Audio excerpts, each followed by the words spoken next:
The greatest adventure is what lies ahead.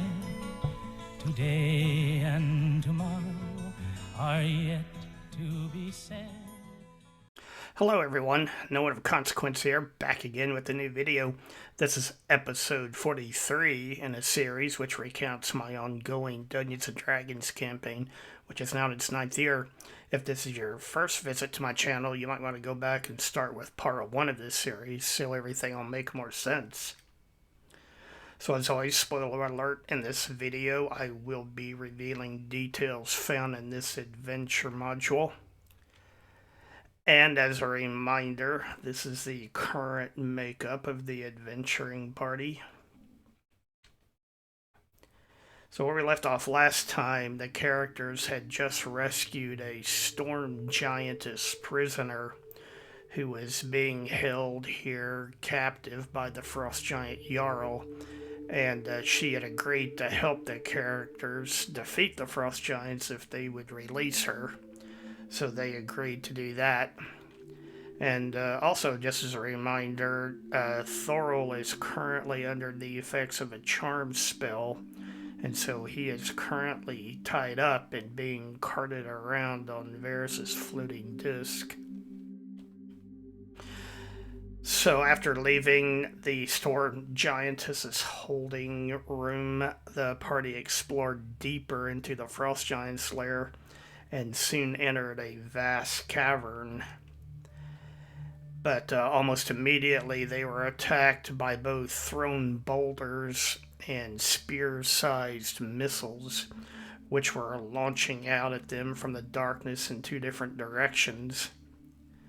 So Varys and Garrett ran south up a large stone ramp towards the direction of one of the attacks, and Aramis, Obrak, and Gorbadoc all went east in the direction from which other missiles were coming.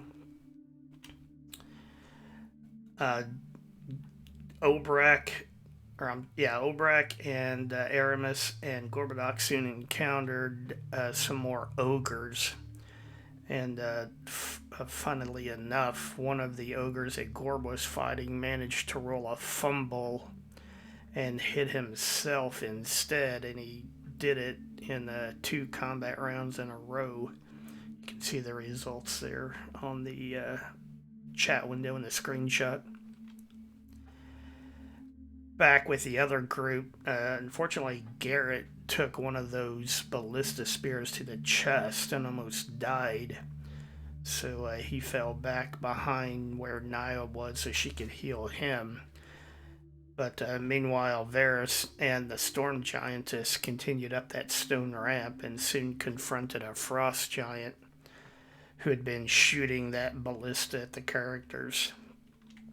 And both Varys and the storm giantess scored hits, and the frost giant tried to flee by jumping off the rock ledge and onto a table down below, but Varys scored another hit on the frost giant and finished it off. Then about the same time, still yet another frost giant appeared out of the darkness and moved over to attack Niobe. The frost giant was down on the floor of this cavern, and Niobe was up on that ledge, but that was still, at a height where the frost giant could attack her.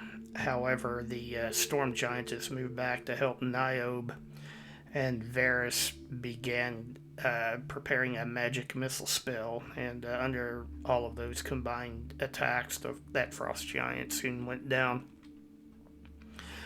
Back over with the other group, still another frost giant had moved in to where the ogres were and was now attacking Aramis, Obrak, and Gorb. But the storm giantess jumped off that stone ledge and ran over to help them, and they all made several successful attacks. And then once again, Varys fired off a magic missile spell, and they finished off that frost giant. So nearby, the characters discovered the frost giant's kitchen chambers, which was just off the main chamber where they were currently in, and there were fire giant cooks and ogre assistants all in there preparing food. And so all the characters charged in to maintain the element of surprise. And Garrett had a Halloween item, a ghost costume, which you can see there on the screen how that works. And he used it to float into the kitchen invisibly.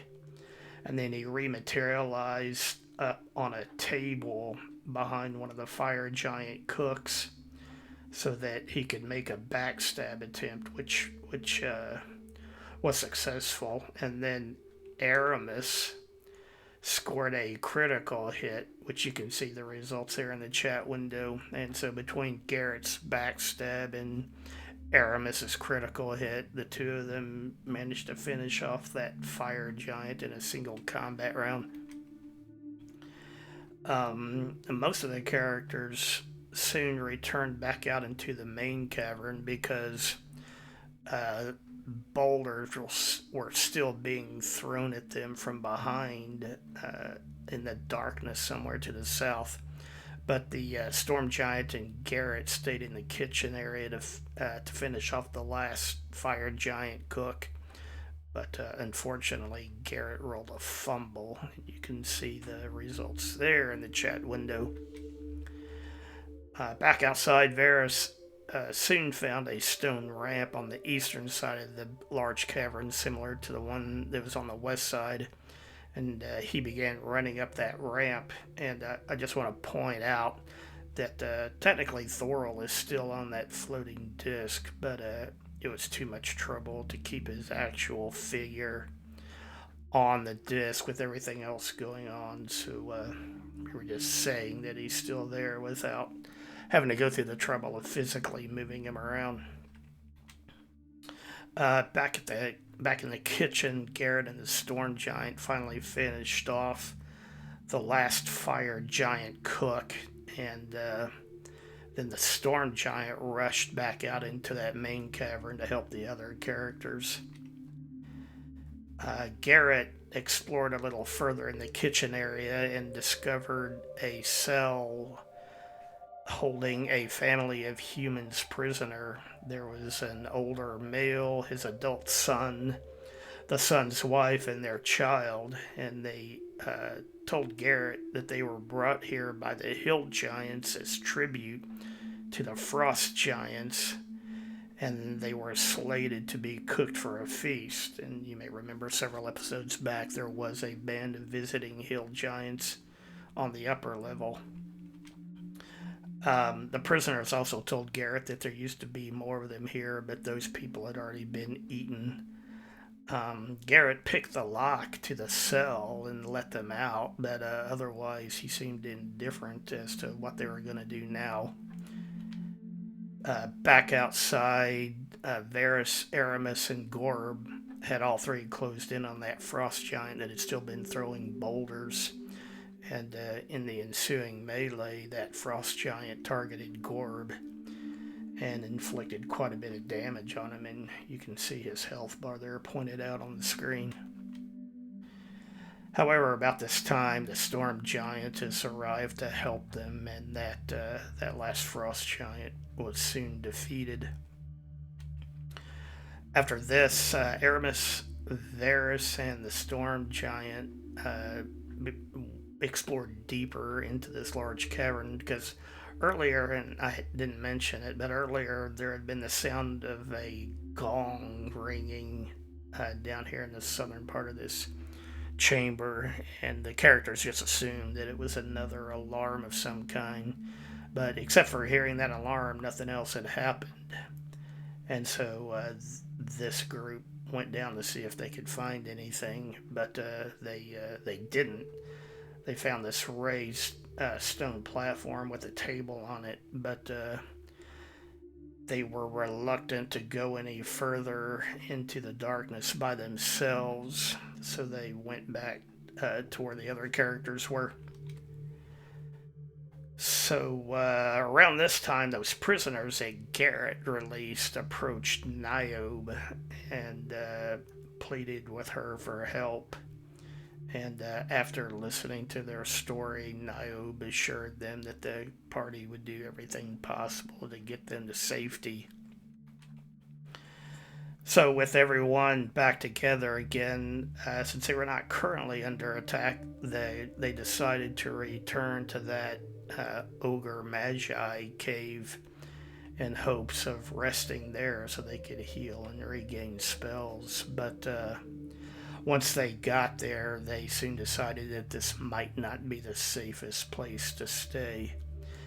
And so they agreed to return to their hideout cave instead. Once they got there, the characters concluded it would be safer to keep those rescued prisoners hidden here anyway, because after they rested, they were going to make what they hoped would be their final assault against the frost giants. And also, while they were resting here, they managed to cure Thorol of that charm effect that he was under. So Thorol was back to normal as well. Okay, well, that's all I have for now. Thanks for watching. If you enjoyed the video, please hit the like button. Subscribe to the channel if you haven't yet. As always, leave a comment. Let me know what you think. Share the video if you can.